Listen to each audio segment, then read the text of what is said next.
বর্ষার সিজনে এটা সে বিরাট একটা ভয়ঙ্কর রূপ নিয়ে নেয় এই নদীটাই।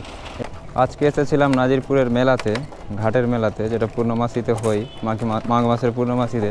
কিন্তু জায়গাটা যখন এসেছি তো এই জায়গাটা দেখে থাকতে পারলাম না ভিডিও না করে।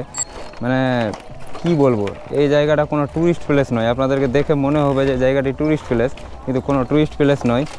এইটা যে এই দিকে গ্রামটা দেখতে পাচ্ছেন, পুরো 3-4টা গ্রাম, হরিপুর, তারপরে আটগামা, এরকম 3-4টা গ্রাম আছে এখানে।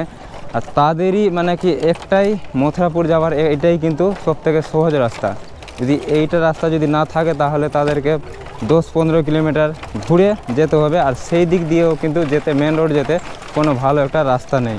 কিন্তু এই পরিস্থিতির মধ্যেও তারা কিন্তু এই বাঁশের সেতু দিয়েই যাওয়া আসা করছেন আর নির্ভয়ে নির্দ্বিধায় যাচ্ছেন। কিন্তু এটা যদি সেতুটা শহরে থাকতো বা এরকম বাঁশের একটা লোড বড়ে যদি সেতু থাকতো তাহলে দেখতে পেতেন যে কতজনের রিয়াক্ট কীরকম হতো, কতজন কথা তুলতো, কতজন আওয়াজ করতো, কতজন কি করতো, সব কিছুই হতো। কিন্তু এটা গ্রামের ব্যাপারে কেউ কান দিচ্ছেন না। আর এদের যে একটা সুবিধার ব্যাপারে কিছু লাগবে সেই জিনিসটাও করছেন না।